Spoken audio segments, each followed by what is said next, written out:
മമ്മൂട്ടി, മോഹൻലാൽ ഇവർ രണ്ടുപേരും മലയാള സിനിമയിൽ മഹാരഥന്മാരാണ്. ഇവർ രണ്ടുപേരും ഇല്ലാതെ മലയാള സിനിമ ഇല്ല എന്ന് തന്നെ പറയാം.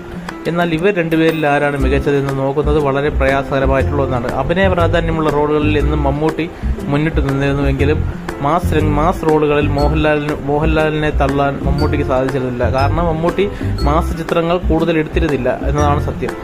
മോഹൻലാൽ അഭിനയ പ്രാധാന്യമുള്ള റോൾ എടുത്തിരുന്നു.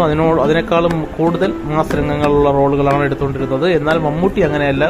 മാസ് രംഗങ്ങൾ ചെയ്യുന്നതിനോടൊപ്പം അല്ലെങ്കിൽ അതിനേക്കാളും മുകളിൽ അഭിനയ പ്രാധാന്യമുള്ള റോളുകളിലും അഭിനയിച്ചിട്ടുണ്ട്. അപ്പം അതുകൊണ്ട് തന്നെ മോഹൻലാൽ, മമ്മൂട്ടിയും ഇവർ രണ്ടുപേരിൽ ഏറ്റവും മികച്ച നടൻ ആരാണെന്ന് നമുക്ക് നോക്കുമ്പോഴത്തേക്കും ഏറ്റവും കൂടുതൽ നമുക്ക് ഉറപ്പിച്ച് പറയാൻ പറ്റും രണ്ടുപേരും രണ്ട് രീതിയിൽ മികച്ച നടന്മാരാണ്. എന്നാൽ അഭിനയ പ്രാധാന്യമുള്ള റോളുകൾ രണ്ടുപേർക്കും ചെയ്യാൻ സാധിക്കുമെങ്കിലും മാസ് രംഗങ്ങളുള്ള റോളുകൾ രണ്ടുപേർക്കും ചെയ്യാൻ സാധിക്കുമെങ്കിലും ഇത് രണ്ടിലും അഭിനയ പ്രാധാന്യം കൂടുതലുള്ള റോൾ മമ്മൂട്ടിയും മാസ് റോളിലുള്ള റോൾ